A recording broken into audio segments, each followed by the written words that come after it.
This is the Nathan, Nat and Shaun podcast. Hi, everybody. Good morning. We had a bit of fun on the podcast today.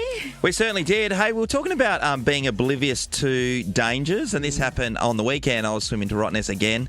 This is the last time, I Are promise. you going to stop this it? year, this year.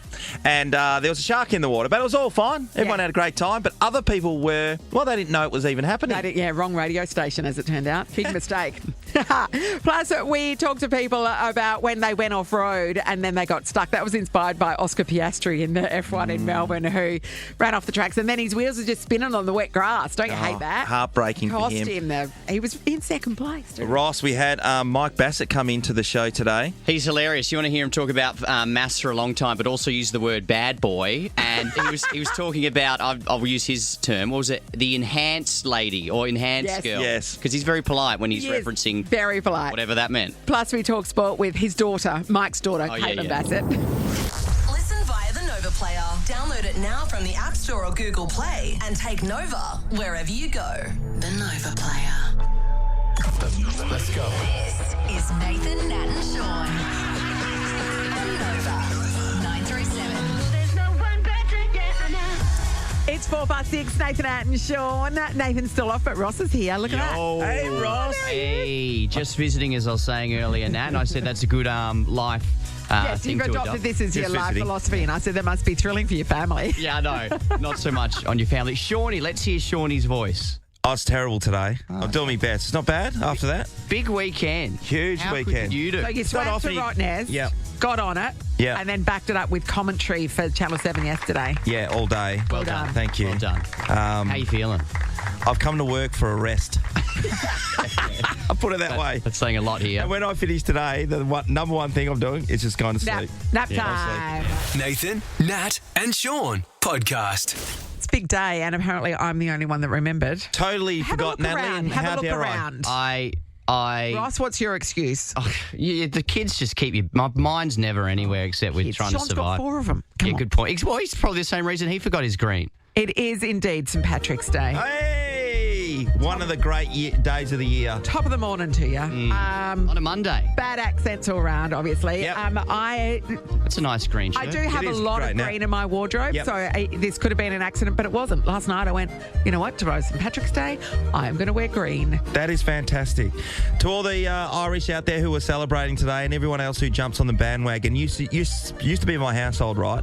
So all my mates would jump on the bandwagon and I would come home from, say, footy training or whatever the case is at mid-morning, and then I would drive them to the pub and then late at night have to pick them up.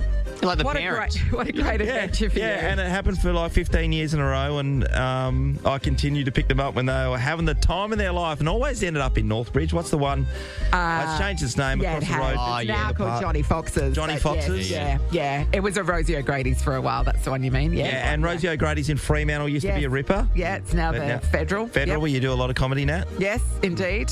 So it is weird it being on a Monday, though. Like, will people be getting on it on a Monday morning? Absolutely. It's St. Paddy's Day. I love that.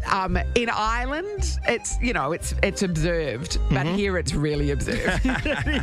Is it just Irish people who are here on holidays or whatever, backpacking, or have moved over here who are really embracing their cultural heritage, or is it just add-ons like us who go, this is a great excuse to drink on a Monday morning? Yeah, there's a lot of add-ons involved, but I know my mate, the Flynns, my best friend Paul, his dad Jackie, he'll be celebrating with all their mates. Jackie Flynn sounds like he Jackie should Flynn? be. Yeah. Oh, he's a ripper. Yeah. He's read tea leaves out of your cup too. He's very talented, Jackie Flynn.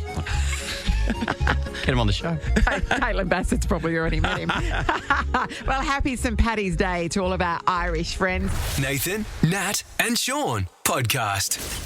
We're just talking about stuff that's happening on our Instagram, and of course, You're popular at the moment. Actually, no, not Shaun's popular. Shaun's shorts are popular. Sean Short. I'm not aware of this at all. So you just brought it up. The lack thereof shorts. So this is both on Facebook and on Instagram, because it was a picture taken with the Prime Minister when he was in on Friday, and Yep. you wore your blue and white striped shorts. Yes. You remember the ones? Yes. Well, and also in that photo, you kind of squatted down a little bit. And that exposed a lot of your thigh. Yeah, it was really tight and they're Here is the photo.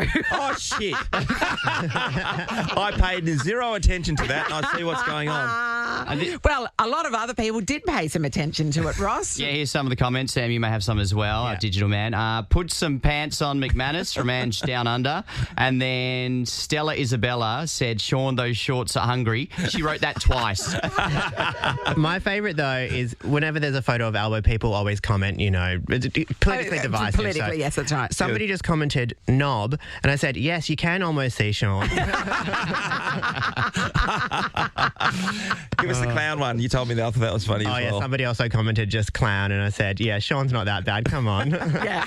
Yeah. Worth checking Very out. good, Sam. They're very Happy short. days. Yeah, if you want to see. they're right. If you've been hankering to see some upper thigh, upper McManus thigh, Hungry Very. bum. it's the photo for you. But all the squats we've been doing are obviously paying off, Shaun. How are you feeling, by the way? Okay, so we are officially halfway. I've written down the number of squats I've done so far. How many a day? 174. I've done 2,784 squats so far in the month of March. This is raising money for the National Breast Cancer Foundation. That is outstanding. Yeah, no, it's hard to fathom that I've still got 2 weeks to go. Have you got any consequences from that large amount of squats? My knees are screaming, but they were always screaming. I think it's getting easier, as in obviously I'm getting stronger. You can't, if you're not getting stronger after doing nearly 3,000 squats, there's something in 2 weeks, there's something wrong with you. But yeah, it's I'd like it to be over now, but we've still got 2 weeks to go. Oh, you're doing a great only job. halfway. Great Well done, job. Well done. I'm in the top. I'm number 15 in the fundraisers as well. even better. Out of, I don't know, there's like 12,000. Lots of people sign up and don't really follow it through. But yes, I'm in the top 15. Oh, that's Hey, awesome. what a Good on you, mate. superstar. Look at my thighs. Don't see me flashing my thighs to everybody, Shaun. I've got a pair of shorts you can wear. The crowd's Trust gone me. really mad. They're really Yeah, sorry, I just extended. applauding well. Thanks, everybody. This is the Nathan, Nat, and Shaun podcast. Nat, you just get through your breakfast there. What have you got this morning? We've gone some Mexican chicken and a little bit of a bean salad that I bought at Good Grocer. Which is Ross, you like the smell? I just we had and like I've added a avocado. He was attacking me about it. kind argument about how can your taste buds do that, and then she's culturally you're conditioned to eat cereal, and I was like, I don't want Eating that. cereal for breakfast is just a marketing campaign. Yeah, well, I like No, it. I agree. But my taste buds say that's not on. Because it's Brenner. Yeah, in it exactly. for breakfast, yeah. And then Nat was Breakfast, talking about steaks, and then would I eat eggs, and how And I'm an English idiot. people that eat kippers like it's, I asked what a kipper was. Do you know what a kipper is? Are we saying that's the sausage? I don't know. No, we're not saying it's a sausage. Potato. No. Yeah, Oh. you're as What is a confused kipper? as me, Shaun. Kipper is a smoked fish. It's a smoked fish. Oh, who's doing that? No. The yeah, English. exactly. How often? I mean, it was big. It's probably not as big as it used to be, but yeah. Mate. Kippers for Give breakfast. me- Look at Amy. She's Amy, you're not eating kippers for breakfast? Smoked fish? How do you not know about kippers? I don't know. Ask Shaun and I. What do you mean? Maybe my I'm from dad. Willerton, brother. 6155, everyone. Let's go. you happy anyway. now? I'm happy. Kippers, I know what that is. This is the Nathan, Nat, and Shaun podcast.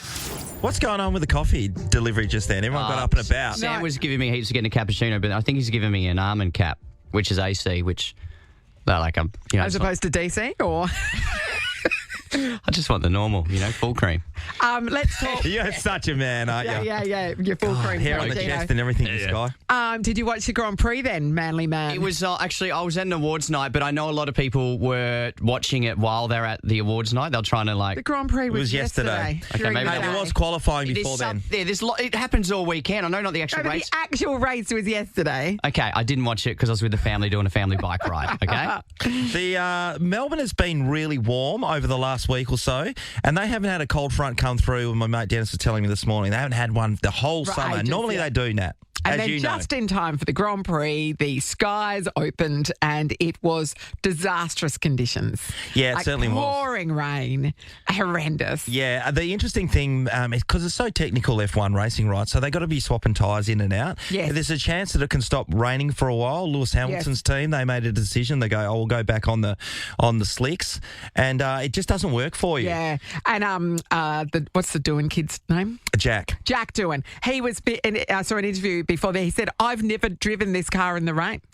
not this car, any Formula One car. He's never driven a Formula One car in the rain, in practice or anything." And so, unexpectedly, he did not finish. But you go, that's tough for your first home Grand Prix as well. Totally get it. And Ross, have you ever driven an F1 car before? Not recently. Okay, no. so they don't have windscreen wipers. No, they don't. No. You're just going 300 clicks with the and rain then you pelting just down. have to peel your things Yeah, off, your off your visor helmet. off. Yeah, Crazy. You watch amazing. that? What's the Drive to Survive? Which I'm actually Yes. trying not to watch the F1 now because I don't want it to ruin it because it's a year behind. Yeah, when sure. you watch it. Yep. But you see the camera angle when they're in the rain. You can't see anything. It looks you can't see in front of you. No, No. go on. As Shaun said, 300 clicks, which I assume is 300 k's an hour. You assume correctly. Yes. No, it's 300 clicks of the spokey doke. yeah. So obviously, we're just watching it now on the TV as well. The big news was when Oscar Piastri, the great hope at for a local win, spun out and then ended up on the grass. And Lando Norris did as well, but he was able to get back on the track fairly rapidly. He didn't go as wide, Nat. No. When he spun, he didn't go as wide and remain. Had traction when he was on the grass. So that was the thing. Oscar's then on the grass, and you could see him trying to floor it to get back into the race. And because he was coming second at the time, he was headed for a podium Yeah, finish. for sure. 45 laps in. Yeah, and out of 57. So they were nearly home. And he could not, the wheels are just spinning, but nothing was happening. And just go, he's just watching it all slip between his fingers. Eventually, he kind of had to back it up, reverse really slowly in order to get it back on the track to recommence. And what did he finish, 10th or something overall? Ninth in the end. Yeah, which is a good, He gave up a full lap with that time of being out of the race and was able to claw himself back to ninth Yeah, position. it's amazing, isn't it? Amazing. You know what the F1s need in this situation when you think about it when they do a pit stop?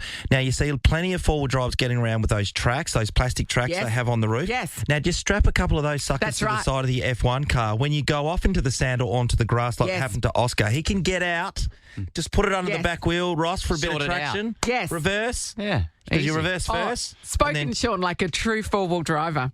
I've been bogged many times before that. And for some reason, always get helped out by a West Coast Eagles supporter. It's uncanny. Well, they've got the full Prados and all the gear.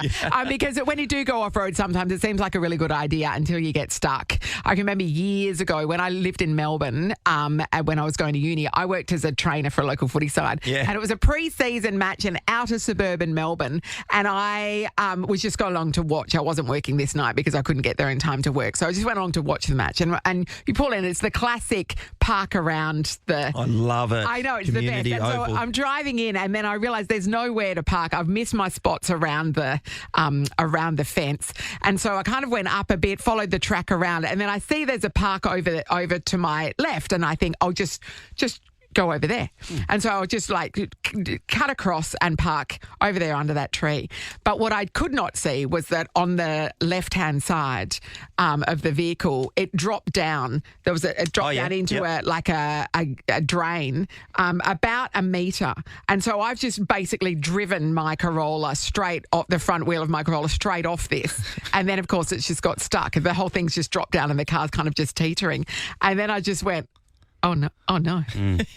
And so then I got out of the car and I'm looking at it and everybody's just staring at me like, what are you doing? Yeah. And I went, I just went to park over there.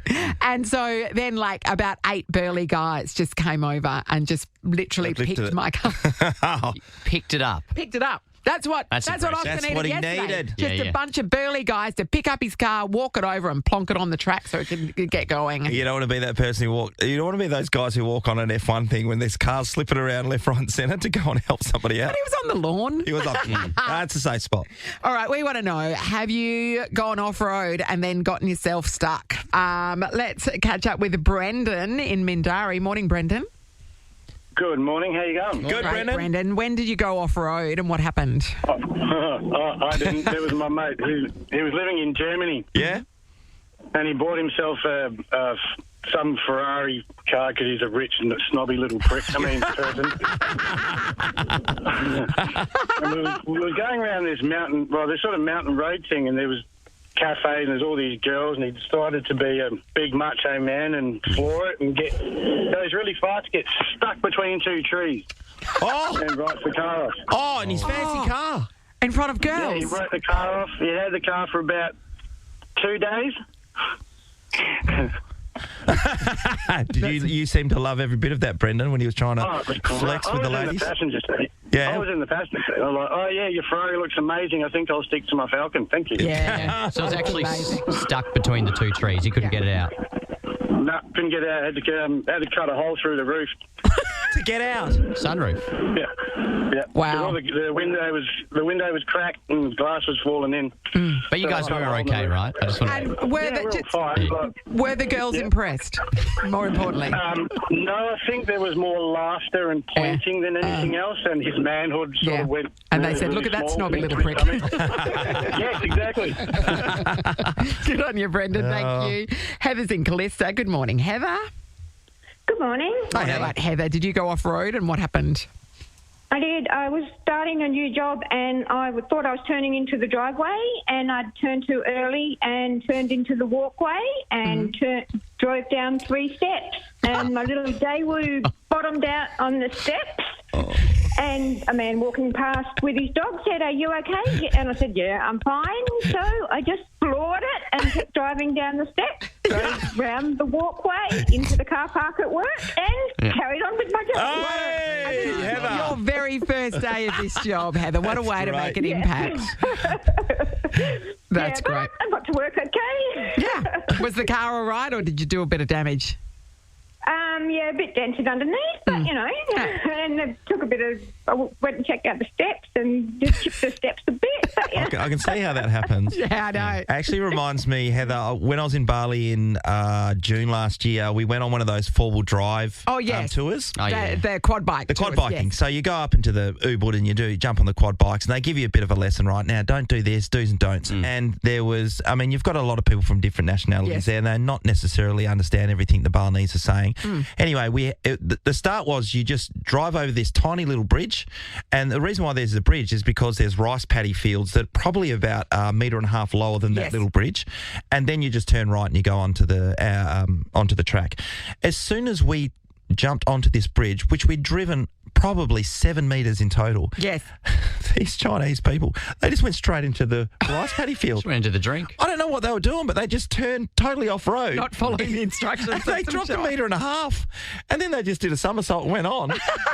And then, of course, there was a lot of yelling and screaming at Great each other. recovery, I can imagine. Thank you, Heather. Michelle's in Quinns. Hello, Michelle. Good morning, guys. How are you? Morning, Michelle. Did you go off-road and get stuck as well?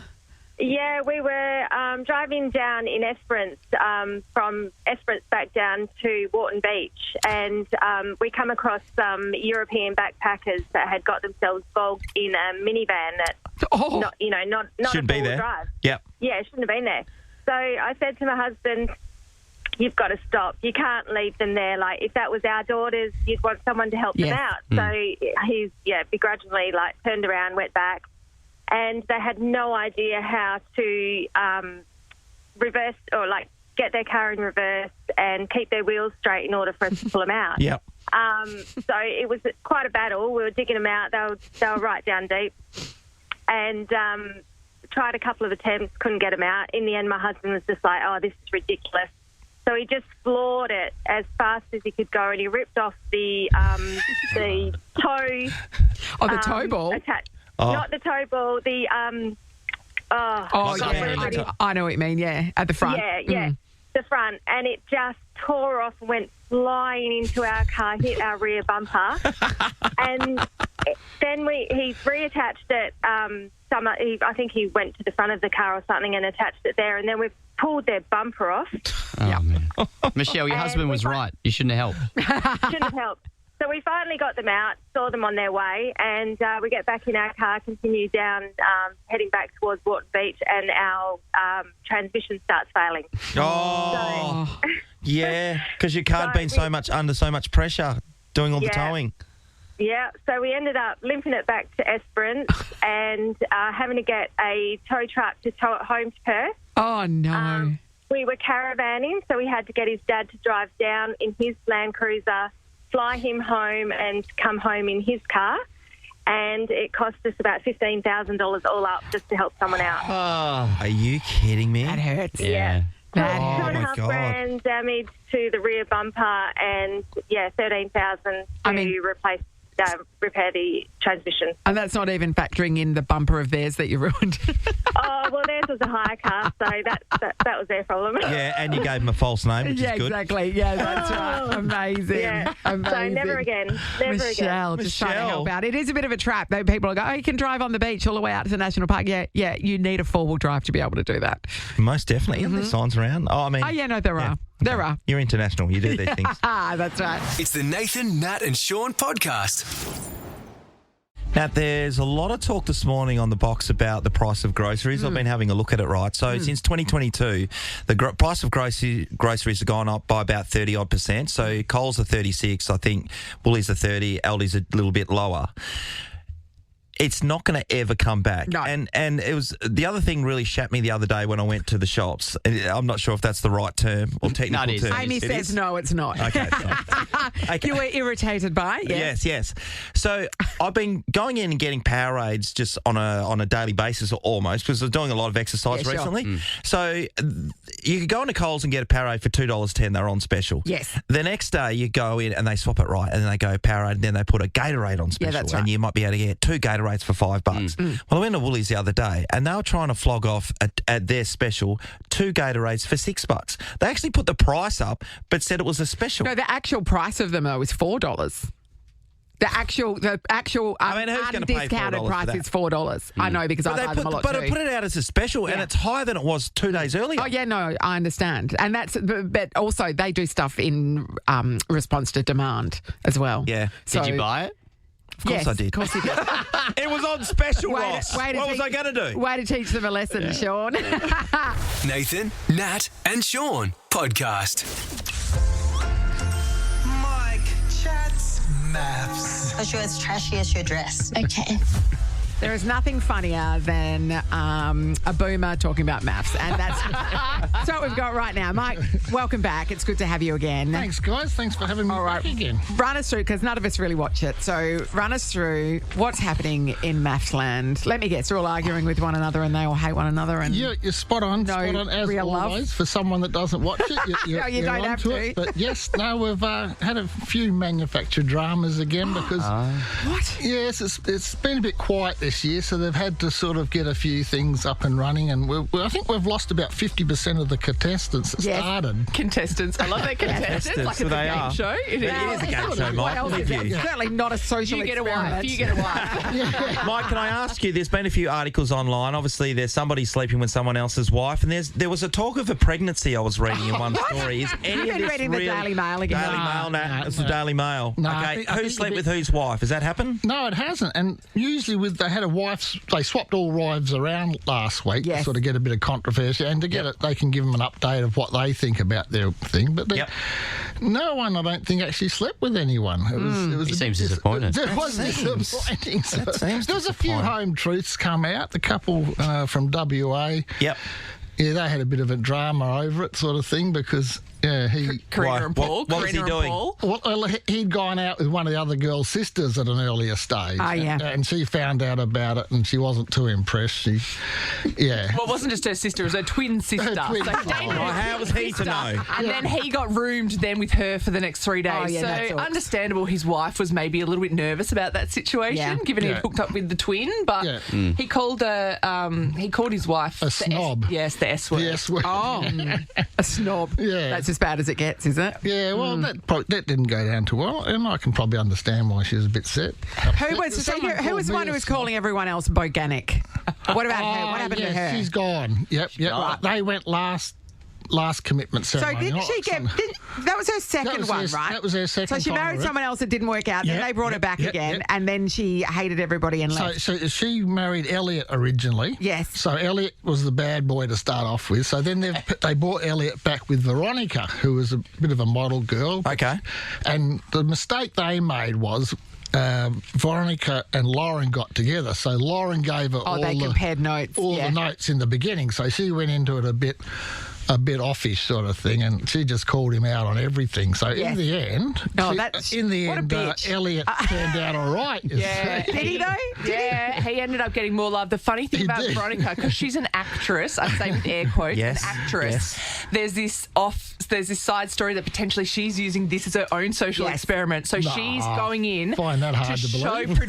To show directors this is her range. This is her acting range. So she's been very dramatic in some of the situations. So she's saying she's going to pop up on Home and Away. So. Well, you never know, but she was so funny. Well, there's an opening. She had an argument with her husband and she stood up and she said, "This is disgusting." She pointed at him and he said, "Well done." And the Oscar goes and then she Veronica. at the camera.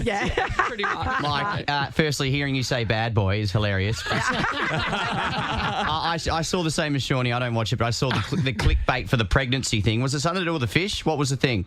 Because they said someone's pregnant. Was it a pet? Come on, don't tell me you know. No, I must have missed that bit. Well, Daily Mail, you got to keep up with Daily Mail. No. They can make some stories up. The promo hook was it was something like there's a pregnancy or something like that, and I think it might have been a fish of a pet of the fish. Oh, there was pet fish on there. Yeah, so you're probably right. Yeah, wow. I didn't watch that's the show. what they're hooking people in. Yeah, that's how sad it's getting when the fish get a big run. Yeah, and they're just swimming around, bumping into the side of the tank. That's the main storyline. Is the fish are getting some action. Married at First Fish. Next season coming soon. I like it. Mike, who's your favourite?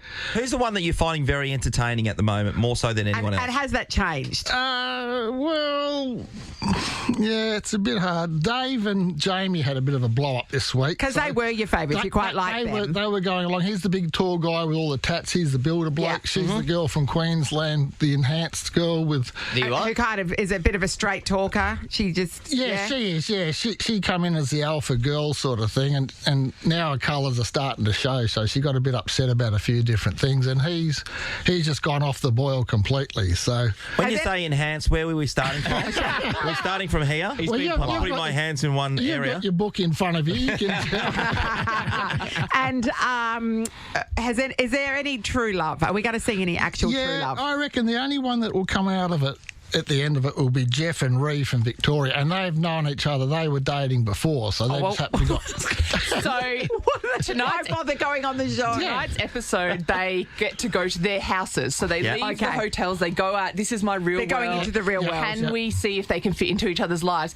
Jeff opens the door and says, "Welcome to my house." She's been there a million times. She knows she puts her bag down. Like, she knows exactly where the toilet is. It's not different. She's probably spent a significant amount of time. She 100% knows that she can live in his real world. Exactly. Yeah. So are you guys still getting together on a regular basis and watching this together, or are you comparing notes over the phone? Well, we did family time yesterday in the afternoon, so we sort of ruined it. We either watch a episode together during the week, and Reese is away this week, so you're more than welcome to come over. Oh, good. What are you going to cook me? Oh, yeah, that's another question. Leftover lasagna. Or we will just be texting during the episode like, "Oh, come on, what about mother?" Sure. And then, as I drive to work in the morning, we'll just do a MAFS recap together. I've got about 4 people I text with through the show. I call them my peeps. We all nice, Mike.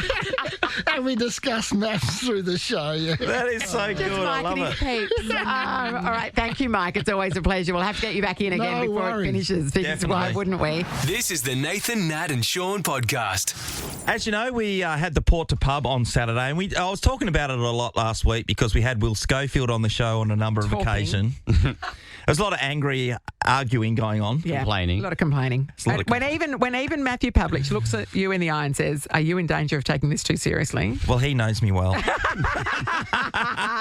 Anyway, how'd it go? It was a great success. It was a tough day because, there was wind and there was swell, which is up quite high. So the conditions were a bit iffy. You know what I've got to say, though? The one thing I love about the Port to Pub is there seems like there's so many younger crew doing it. So there's a lot of 14, 15-year-old groups of girls doing it and young men doing it, young boys doing it as well. And when you see them putting themselves out there like that, in something that's really grueling, it's difficult. There's a lot of fear associated with it. It's a legit challenge, isn't it? Yeah. It's one of those things where you've got to really push yourself and commit because the training that's required to do it, the preparation, the doing other open water swims in the lead up to it, it's a massive exercise in discipline, really. Yeah, it really is. For that though, Nat, a lot of the younger kids anyway, because they're doing swimming at school this first term, they don't do anything. To Rottness though. I know, but they just seem to be able to do it. And a lot of water polo people that are out there. But Sonny had girlfriends that were doing it, and to see them cross the line not far after me was firstly very sobering, and secondly, I was ecstatic for them. Yeah, it's amazing. So, I know that your son Lachlan, he was in a team because we were chatting about it the other day because I saw him down the oval and he said, "Oh yeah, gonna smoke him, gonna smoke the old boys." How'd they go? Oh mate, I gave him windburn at the start. I said to him at the get-go, just stay with me. So don't you're go both too off hard. the beach, yeah? Yeah, don't go too hard early because you'll blow yourself up because you know what young cats are like. Yeah, that's it. And anyway, I was doing a backstroke half the time trying to slow down for him now. Oh, that's what I told him. Shaun just winked at me. That's what I told him. Anyway, I also want to mention that, so the difference with the Port to Pub is you can do the 25-kilometre ultra marathon, which then enables you to go on to do like the English Channel and and the Derwent River swim and stuff like that. And there was 75 or 78 entrants this year, which is incredible. It is, isn't it? And they're in the water for 10 hours, up to 10 hours. And a woman won. Magnificent. Some of the female swimmers are so good. They're so good. And once again, I take my hat off to them. Yeah. And I get back to the fact that you're jumping into the ocean and it's 20 Ks if you go on a straight line. The reality is a lot of people who have their GPS trackers on, you normally do about 24, 25 Ks. Because of the currents. Because of the currents and the way the swell pushes you. You never go on a straight line. You don't even know where you're going half the time. But one of the things is when you're in the big blue ocean is you're worrying about what's also in there with you. And I was having, I think we were just over about the 13K mark when I thought that I was swimming along quite well, and then I got called into our boat and I didn't see that anyone was ready to jump in. After me, it was Lee Spur. Now, he's a great swimmer, Lee, and he was about to jump in after me normally and he wasn't ready, and then they pulled me in. I said, "What's going on?" And they said, "Oh, there's a shark. You need to get out of the water." Oh. How'd you feel at that exact moment? I'm so glad I didn't see it, Ross. And I was very calm at the time because I didn't think it was close to me. But when we looked up and there was a lot of chatter on the radio, the boat was probably 100 metres maximum from us, which is quite close. Yeah. It is. Like, you know, it's about 40 seconds away if you're Eamon Sullivan. A little bit more if you're, I don't know, me. Yeah. But so the talk was on the radio. They came on, they said, we've spotted either a tiger shark or a white shark. Now, that kept getting told throughout the broadcast. Both bad outcomes. Yeah, I would have thought so too. And the people who were giving the instructions, because you've got all this safety craft out there, helicopters, guys on jet skis, other safety vessels out there that come straight to your rescue straight away, and they were giving the wrong coordinates. So you can see these people in the safety boats, right? So they're taking off in a straight line. Yes, we're going to the northern boundary. Beautiful. Yes. And they start heading there, and they're really going for it. Spot. And then they start, and they go, "Oh, no, I think we're at the southern 13K mark." And then they're chucking a left, and then they're going across. And that was quite Benny Hillish, if you like. You were allowed to get out of the water if there's a shark? Yes. If you're a solo swimmer, you cannot because you're disqualified. So you have to wait in the water. Do you have to make a choice then and there? Yes, or otherwise you just swim through. But for people who weren't around the mark, you can just keep carrying on as usual. So what happened is, if you go onto our Instagram, you'll be able to see that. We've got some video. So there really was a shark. That wasn't it wasn't a false sighting or anything. There was actual vision of a dorsal fin fanging it through there. Yeah, absolutely. And it was good as gold in the end. Not a problem at all. Everyone enjoyed the day and it was a great outcome. But when I was at the football yesterday, I was talking to a couple of journalists, and a lot of people did the Port to Pub yesterday, and one guy was telling me how his mate was the skipper, and on Channel 71 you needed to be on to be able to hear race updates and from the organisers. And Channel 73 is just another channel where you can hear other people who are boating on the day can, talk about what the conditions are like or whatnot. But 71 you need channel, to be on to. yes. So this guy, unfortunately, for some reason, he'd gone from Channel 71 to 73 just for a second. He forgot to turn it back on. Oh. So he had people swimming through that area and swimming in the water. And no clue because they weren't on the right channel. And when he turned it back over, when he realised, it was just like, okay, the race can recommence. The sharks are all clear. And they were like, what? We've just been swimming through that area. Oh. Unbeknownst Just to them. oblivious. Oblivious. Oh. That'd be Oblivious. terrifying.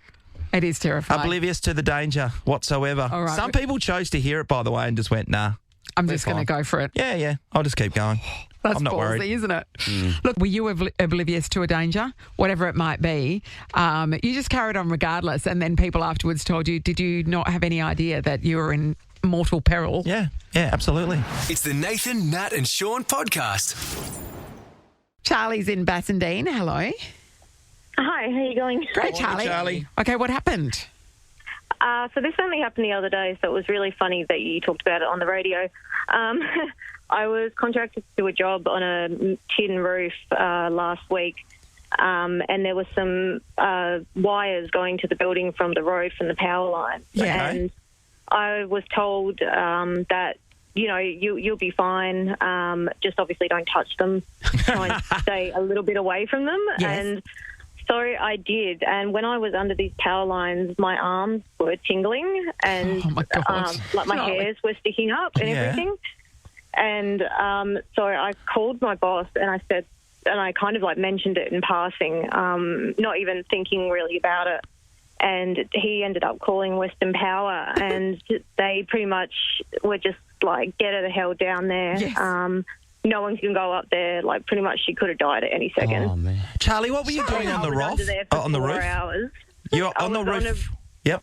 On the roof with power lines like 2 metres above me. But why were you on the roof? What were you doing? I was painting. Oh, just there with your Should I be paintbrush. laughing? Yeah. That's God, bad. Charlie. That's intense. If you're tingling, get off. Yeah, well, I thought... No, I that's thought a it great was rule. me. I And stand by it. No, and It's a I great stand rule by for it. life. Tingling, get off. Did you I mean, finish? I was really happy to be alive. I called my partner Yes. and Yeah. so showed him a video and said, "Oh, I just wanted to tell you I love you, just in case something happens." Oh, Great text Charlie. again. Did you finish the job? No. Get paid, Ross. He's the long-handled roller after that. I would have thought so. Oh, Charlie, thank you. Let's go to Susan in Aussie Park. Morning, Suze. Hi, how are you? Good, Great, Susan. So we're talking about when there was a danger, but you were just oblivious to it and just carried on. What happened? So myself and my partner went over to Malaysia to Kota Kinabalu, which we've Yes. never heard of, and went on a boat trip across to an island, which I think actually might have been Dragon Island, which we didn't know. And so we decided to go on a little walk around the island. And after like a couple of 100 metres, we were like, God, it's really quiet. No one's kind of following us. And we were walking through the back gardens and front gardens of the local people on the island. Yeah. So we kept going and realised there was lots of signs. It was like, you know, turn back, keep out. But we didn't want to go back through people's gardens. So I was like, come on, look, you know, we'll be fine. We'll just keep going. They wouldn't bring us somewhere that's really dangerous. And we were walking along. There was rocks on one side. There was waves crashing on the other. And it was kind of like, you know, there's no point turning back. We're more than halfway. Yes. And so as I walked, this Komodo dragon falls God. out of the rock. And I ran. But the rocks were slippy, so I fell halfway down through a hole. And my designer sunglasses fell through another hole. So I was screaming. My partner was trying to come back and get me, and the Komodo dragon was like crawling Licking along its the lips. towards us. I was like, please take me, not the glasses. Oh, Terrifying. how did you get out of the situation, Susan? I genuinely thought my leg was broken, but I was like, come on, let's keep going, martyr. And yeah, no, it wasn't. But I was left with like lots of scratches and a huge lump on my shin. And did you get your glasses back? Yes. Okay, good. Worth it then. I wasn't leaving. Yeah, no, priorities. And we can't let you go, Susan, without saying Happy St. Patrick's Day to you and your folk. How did you know I was Irish? You couldn't. You Just sound very Aussie. I'm just taking a wild stab in the dark. Oh, thank you. All right, good work. Kiddo in Yanshep, hello. Hello, good morning. Hey, kiddo. Kiddo, talk to us. What was the danger that you were oblivious to? The danger was a couple of saltwater crocodiles. The situation was I was at Kakadu up in the territory at Lynchfield Park. Oh, beautiful.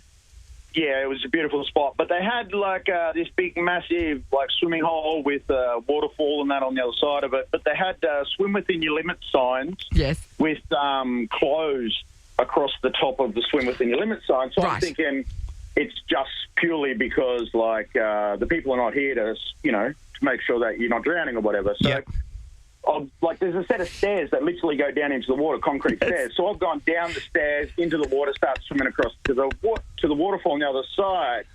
And then that's when the rangers come down with their sirens and everything, blaring, screaming me to get out of the water. And then, so it turned out there was 2 saltwater crocodiles and they're nesting in the freshwater. It was wet season in the territory, right at the mouth of the Daly River.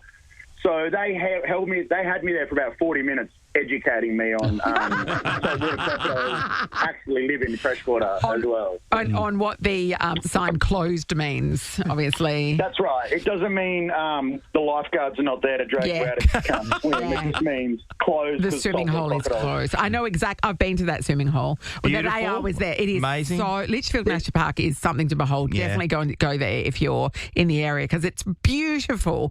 There were heaps of people swimming when we were there, and it must be safe. But they did say they routinely have to drag crocs out of it. That's so interesting because I know that whole area is amazing, and you just said it, and so did Kiddo, and everyone says you've got to go up there and do that. I would be a bit nervous jumping in some of those water holes. I know I see all my friends do it, and they take photos, look at us, waterfalls, and just great. I 100% wouldn't have got in if I was the only one in there, like regardless of what the sign said. But there were heaps of people in there, so I'm like, I'm fine. They'll eat them first. Sure. Yeah, hopefully. Thanks, Kiddo. Dave's in Mindarie. Hi, Dave. How you going, Chris? Hey, good, Dave. Buddy. Now, were you oblivious to the danger? What happened? A handful of years ago, I was up at Exmouth with a scientist, and we were tagging a whale shark. Oh, wow, great. We had to put a spear it with a spear gun, and not something you want the public to see. Yep. And so, big shout out Brad Norman. Brad and I were in the water and swimming along with this whale shark, trying to put this satellite tag in. Yep. And one of the charter boats has come up close to us, and we don't really want them around, so we've sort of said, look, what are you doing? What are you doing?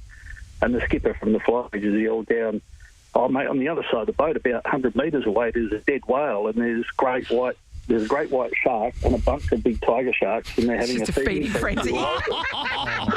Dave! And you're in the water just looking like a pair of chicken nuggets. I know! You would have. So, Brad and I made a sort of a hasty retreat back to the other boat and got out. But, just totally oblivious. We didn't see what was going on. Wow. How far were you from your boat, Dave? Because I know you've got to follow the whale shark. They don't go particularly fast, but you still got to, got a flipper next to them. We had a depot guy, a department guy in the boat, and that was about probably 50 metres away from us, not that far. It is a long way when you find out about the feeding frenzy sharks, though, isn't it? The distance suddenly gets bigger. Tigers don't really concern me that much, but a great white, that would be, they'd put the wind up me. Yeah. I think it would. I think that's the right attitude, Dave. What an amazing story. What a cool thing to do. Go out and we need all that data. Whale sharks. Incredible, isn't it? Yeah, the whale sharks and great white sharks too, because there's a lot of tagging going on there. This is the Nathan, Nat and Shaun podcast. Time for us to get out of here, Shaun. Yeah, now before we do, can I just do a shout out to Clint Wilden? Now, Clint's on the ABC. Now, I want to do this because yesterday when I was at the footy, I was talking to him. My voice was shot. Like I had a belter on Saturday night. You've been yelling about your victory in the Portsmouth pub. Anyone who'd listen, not many people, to be fair. And he said, I always carry a packet of cough lollies around. Now, one of the former presenters told him this is the way to go because your voice always gets a bit strained. And I said, I went to the shops and I forgot to get them when I walked out. And he says, I always buy two. And he gave me a whole packet. He gave you some lozenges. Yeah. Clint Wilden, this is how great a man he is. He drove me home from a wedding once. Oh! What a lovely guy. Have you got a Clint Wilden story, I have Ross? no Clint stories. Oh. Yeah. Well, you haven't lived. Sam, you got any Clint stories? No Clint stories, but I might need one of those lozenges. You can. You sound a bit rough. How are you doing? Yeah. Have you been up early doing some Paddy's Day celebrations? No, I was up late yesterday after the Eagles game. I went and watched the footy yesterday. But you're a Dockers man, so you just went along to try and make yourself feel better about life. Is that what happened? It was a beautiful day, and my friend was going, so I thought I'll go and enjoy the football, and I did because the Eagles lost. It was really exciting. But I got the full Eagles experience. We even left 10 minutes before the siren went. Yeah, nice. Nathan, Nat and Shaun is a Nova podcast. For more great comedy shows like this, head to novapodcasts.com.au. Nova.